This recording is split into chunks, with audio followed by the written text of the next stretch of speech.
Hello, teachers. I just wanted to make a quick follow-up video since we ran out of time to go through a few things during our faculty meeting. First of all, it's been a great week. I feel a good energy. It's been awesome seeing all of you guys in the building. Super happy with how Wednesday's PD went with Tisha over at Ventura. So thanks for all of your hard work and effort. I feel like we're back full force again. So here we go. A couple of things I did not get a chance to cover in our faculty meeting. Our cell phone policy and discipline procedures. Again, this will all be in the presentation that I'll share with you, but I just wanted to kind of explain a little bit of the rationale behind it. With our cell phone policy, compared to other districts, I mean, ours was kind of off the charts as far as strict goes. So just philosophy on cell phones. So like last year, this past year, you will have discretion on how you handle cell phones in your classroom as far as if you want to caddy them or if you just let them have them, you know, in their sweatshirt pocket or jeans pocket or whatever. I'll leave that up to you. I'm not going to require that everybody has to caddy them in as a teacher. With that said, last year, there did seem to be many times where kids were on their phones during instruction time or work time during class. So that is something we really need to crack down on. So as a teacher, make sure you're enforcing that phones should not be a distraction. Now, if it's a minute till the bell rings and you let them on their phone, that's great. Or as people are walking in, if they're on their phone, I'm okay with that. But once, you know, the bell rings and it's time for instruction to start, then we need to have cell phones put away. Exceptions. Art class. I was in Mr. Oberman's room once last year and kids were going to draw pictures of image and they were looking up pictures on their phone. Very appropriate use. That has an instructional purpose. Perfectly fine. Listening to music while they're working on some sort of project. Again, teacher discretion, that's perfectly fine. But if I'm walking into classrooms and students are supposed to be working on an assignment or the teacher is instructing and kids are on their phone, then that's a problem. So we really need to enforce that. So the cell phone policy, it's going to change in the fact that number one, same thing, it should not be a distraction to their learning. Really crack down on that, start hard and strong on that. We need to enforce it. It's within your discretion to decide if you want to caddy the phones or just say, hey, put them away. I don't want you on them while you're in class. That's up to you. So if a student has their cell phone out, step number one, always with anything should be a warning. So just say, hey, you know what? Remember, cell phones put away. Do I need to take that from you and sit it on my desk so it's not a distraction, or can you put it away and not take it out the rest of the period? So see how that goes. If the warning doesn't work, then cell phone violation is you can collect it yourself and say, hey, you get it back at the end of the period. That's up to you how you want to handle that. If it's something that you want to take to me in the office, violation number one, when a student cell phone issue comes to me, is it's going to be turned into the office and they can collect it at the end of the day. So we'll keep it for one day. If it happens again, it's turned in the office and then I will call a parent, explain the situation to them, say this is the second violation.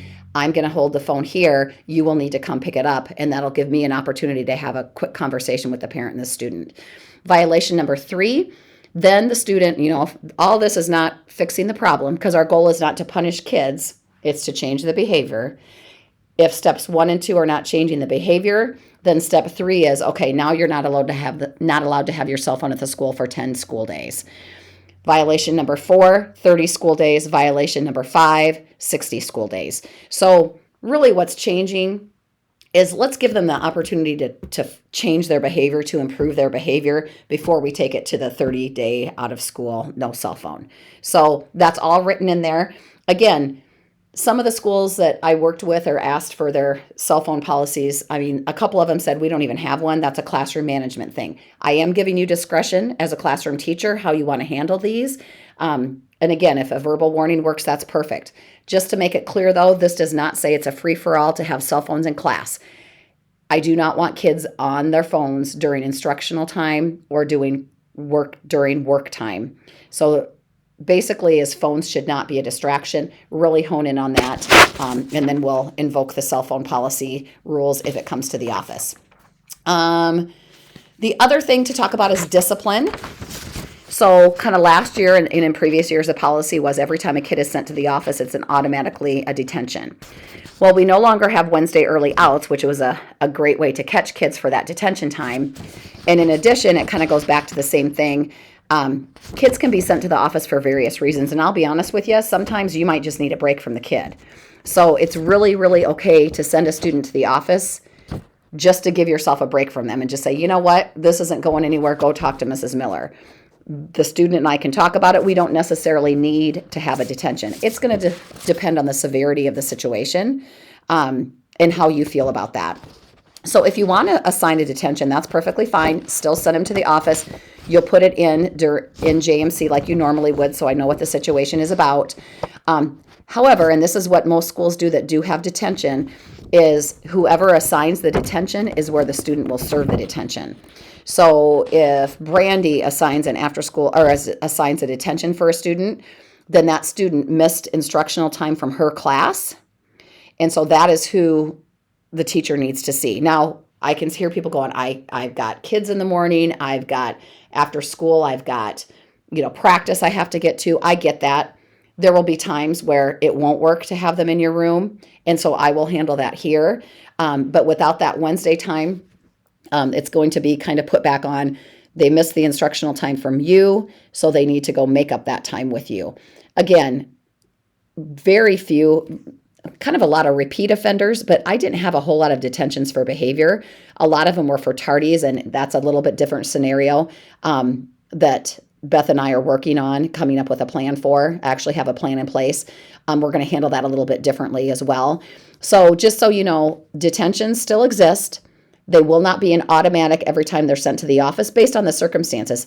Honestly, I had several teachers who would tell me, I'm sending into the office, but you don't need to give them a detention. So what I'm doing is just changing our policy to make it more flexible like that.